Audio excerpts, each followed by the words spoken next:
Radhe Radhe to all. स्वागत है आपका डिवाइन क्लासेस चैनल पे। मैं नीति। आज मैं आपको ये बताना चाहूँगी कि सीखना या ज्ञान अर्जित करने की कोई एज या सीमा नहीं होती है। कैसे? वो ऐसे कि जब कोई छोटा बच्चा कुछ ज्ञान वाली बात कर देता है तो बड़े बोलते हैं बहुत बड़ी बात कर दी, बहुत गहरी बात कर दी बच्चे ने, है ना। या कोई कोई इतना अहंकारी होता है, ये सोचता है तू कौन होता है मुझे समझाने वाला, मैंने तुझसे ज़्यादा ज़िंदगी जी है, मैंने देखा है, ये बुढ़ा मैं ऐसी थोड़ी ना हुआ हूँ, या बुढ़ी मैं ऐसी थोड़ी ना हुई हूँ, बाल सफ़ेद उसमें अपनी एज में थोड़ी ना करे हैं, धूप में थोड़ी ना सफ़ेद बाल करे हैं मैंने। ऐसे ऐसे बोलते हैं लोग कि तुम हमें ज्ञान दे रहे हो, तुम कौन होते हो, तुम छोटे बच्चे हो, चुप रहो, बिल्कुल नहीं बोलना। जबकि वो बंदा बिल्कुल सच और एकदम साफ बात बोलता है, लेकिन वो बात कुछ अहंकारी लोग ऐसे होते हैं जो अपने आप को ही समझते कि भाई मैं ही बड़ा ज्ञानी हूँ। तो ऐसा समझ के पता है क्या, वो अहंकार में चूर होके उनको लगता है कि बच्चा क्या सिखाएगा हमें। जबकि पता है एक छोटी सी चींटी भी हमें बहुत बड़ा ज्ञान दे देती है। कैसे? एक छोटी सी चींटी को कभी देखना, कितनी मेहनत करती है, बार बार ऊपर चढ़ती है फिर गिरती है, फिर ऊपर चढ़ती है फिर गिरती है, फिर चढ़ती है फिर गिरती है। वो हार ही नहीं मानती कि नहीं, चढ़ के तो मैं रहूँगी।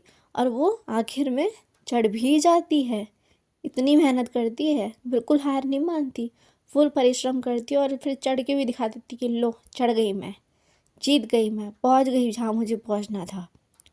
वो चींटी तक हमें ज्ञान सिखा सकती है, चींटी से हमें सीख मिल सकती है। इतनी छोटी सी चीज़, ये भी तो सोच के देखो, इतनी छोटी सी चीज़ से हमें इतना बड़ा ज्ञान, इतना गहरा ज्ञान मिल सकता है। कुछ लोग होते हैं जो सच में मतलब अच्छा मानते हैं कि छोटे बच्चों में ज्ञान आ रहा है, वो भी दे रहे हैं, बहुत अच्छी बात है, बहुत अच्छी थिंकिंग है ये। लेकिन जो ये अहंकारी होते हैं, घमंडी होते हैं कि भाई सारा ज्ञान तो हमें ही है, तू कौन होता है मैं ज्ञान देने वाला, तू तो बड़ा छोटा है अभी, तू तो बड़ी छोटी है, तू क्या ज्ञान देगी, तू तो बड़ी सीधी है, तू ये ज्ञान देगी हमें, अभी तूने दुनिया नहीं देखी, हम तो देख चुके दुनिया कैसी है। जबकि उनको ये नहीं पता होता कि दुनिया में कितना कुछ चेंज हो चुका है, कितना कुछ बदल चुका है।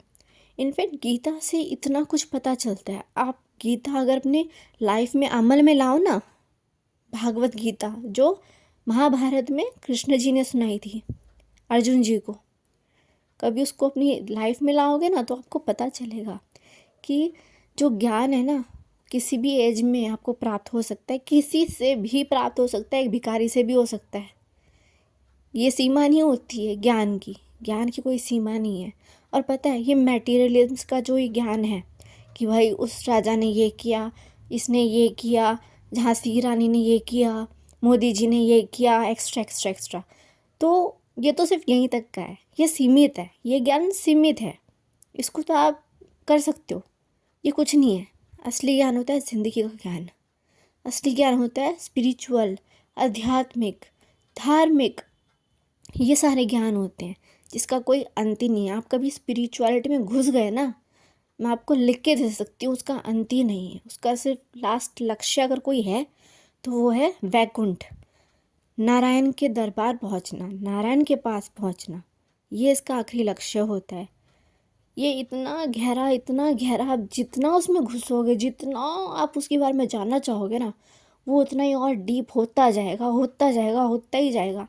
वो उसका अंत नहीं है। वो स्पिरिचुअल ज्ञान ऐसा है जिसका अंत ही नहीं है, अनंत है वो ज्ञान। ये बहुत अच्छा ज्ञान है, अगर कोई इसमें आ जाए उसकी तो पूरी दुनिया ही बदल जाए। और वो पता है उसका नज़रिया बदल जाता है दुनिया को देखने का, दुनिया को समझने का, बहुत नज़रिया बदलता है, मानवता आ जाती है लोगों के प्रति, सबके प्रति, चाहे पेड़ पौधे हो, जानवर हो, पशु पक्षी हो, चींटी तक के लिए भी प्यार आ जाता है।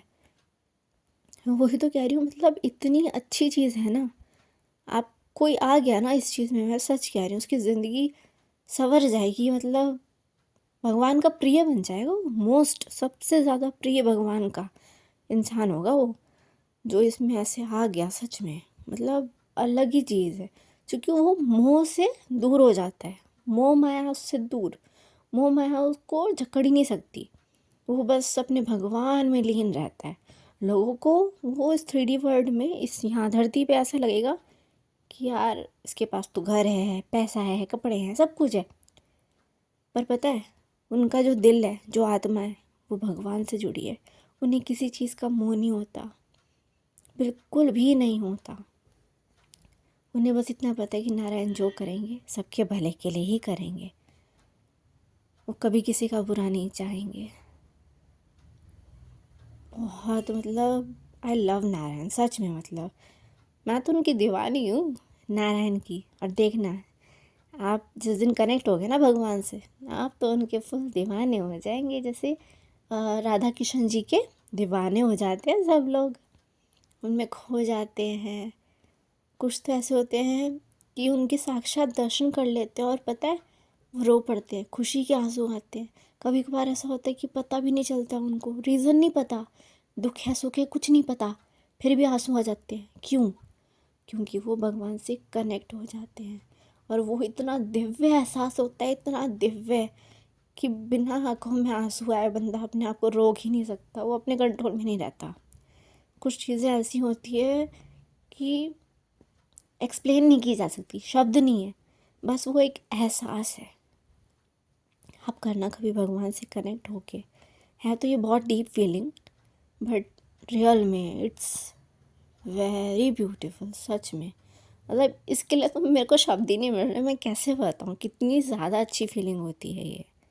सच में बहुत अच्छी फीलिंग है। और हमेशा मैं यही कहूँगी, आप सब पॉजिटिव रहें, खुश रहें, आबाद रहें, स्वस्थ रहें। डरना घबराना नहीं है, जो करेंगे भगवान करेंगे, अच्छा ही करेंगे। उनके आगे सरेंडर रहें, खुश रहें और बस भगवान पे भरोसा रखें, सब अच्छा करेंगे। दिव्य समय पे भरोसा ज़रूर रखें, क्योंकि समय से पहले समय के बाद किसी को कुछ नहीं मिलता। जो भी मिलता है सही समय पे सही तरीके से ही मिलता है। आप चाहे कितने भी हाथ पैर मार लो, जो होना है वो तो होके ही रहना है, उसे कोई नहीं रोक सकता। क्योंकि वो नियति होती है, उसे तो स्वयं भगवान भी नहीं रोक पाए नियति को। वो नियति पहले से ही निर्धारित हो जाती है। हम सिर्फ अपना कर्म करके अपनी ज़िंदगी ज़रूर बदल सकते हैं।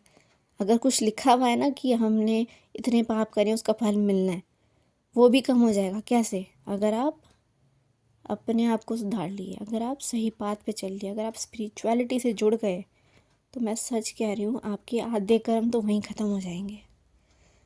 मतलब जो आपको दुख मिलना है ना बहुत ज़्यादा, कम हो जाएगा।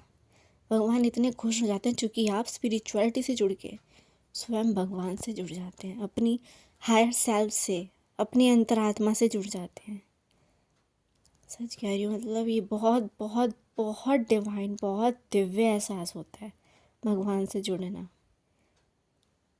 उम्मीद करती हूँ कि आप ज़रूर भगवान से जुड़ेंगे, उनसे प्यार करेंगे, उनको समय देंगे, उनको अपना ही मानेंगे। बाकी मैं यही कहूँगी, जो सभी भगवान बोलते हैं, चूँकि वो कभी भेदभाव नहीं करते, सही भगवान यही बोलते हैं, सबका मालिक एक रूप अनेक। तो बस वही बात है, मालिक सबका एक है, उनके बस रूप अनेक है। लोग तो क्या करते हैं धर्म में भी, कि तुम्हारे तो मौला है, तुम्हारे तो नानक देव हैं, तुम्हारे तो किशन जी है, तुम्हारी तो दुर्गा माता है, ऐसे ऐसे बोलते हैं, जबकि ऐसा कुछ नहीं है। सच में मालिक सबका एक है। वो दिव्य जो भगवान है ना, उनका कोई ना आरंभ है ना अंत है। ये चीज़ ना गीता में भी लिखी है कि भगवान का ना अंत है ना आरंभ है। और पता है जितने भी भगवान हैं, चाहे इंद्रदेव हैं, सूर्यदेव हैं, अग्निदेव हैं, किशन जी हैं, भोलेनाथ जी हैं, ब्रह्मदेव जी हैं, जिसको भी आप मानते हो, नानक देव या मौला, मैं आपको हकीकत में सच बता रही हूँ, मैंने गीता में ही पढ़ा है, उसमें भी ये लिखा है कि आप जिस भी आप भगवान को मानते हैं, आप मरने के बाद वहाँ ज़रूर जाएंगे, लेकिन अंत में जहाँ आपको जाना है वो है वैकुंठ, नारायण के द्वार। अंत में सब सब जितने भी हैं सब नारायण में ही समा जाते हैं, नारायण में ही समाते हैं, क्योंकि नारायण ही सब कुछ है। आपको विश्वास नहीं है मुझ पे, कभी गीता पढ़ के देख लेना, आपको पता चलेगा, ज़रूर पता चलेगा। ये बहुत अच्छी चीज़ है। मैं तो यही कहूँगी, गीता को अपनी लाइफ में अमल में ज़रूर लाएं। सिर्फ रट्टा नहीं मारना है, पढ़ना नहीं है, उसको अपनी लाइफ में अमल में लाएं और फिर देखिए आपकी पूरी ज़िंदगी क्या बदलती है। आपका दृष्टिकोण, आपका कर्म, आपका कोई भी सिचुएशन को देखने का नज़रिया ही बदल जाएगा। आपके कर्म बदल जाएंगे, आप बहुत पॉजिटिव, शांत हो जाएंगे। अहंकार, गुस्सा, द्वेष कुछ नहीं रहेगा, कुछ भी नेगेटिविटी आपके आसपास नहीं रहेगी। और जैसी आने की कोशिश करेगी, भगवान आपको संभाल लेंगे। पॉजिटिव होके तो देखें, भगवान से कनेक्ट होके तो देखें, सब अच्छा होगा। बी पॉजिटिव, भरोसा रखें प्रभु पे और समय पर। सरेंडर मोड में रहें उनके आगे। राधे राधे।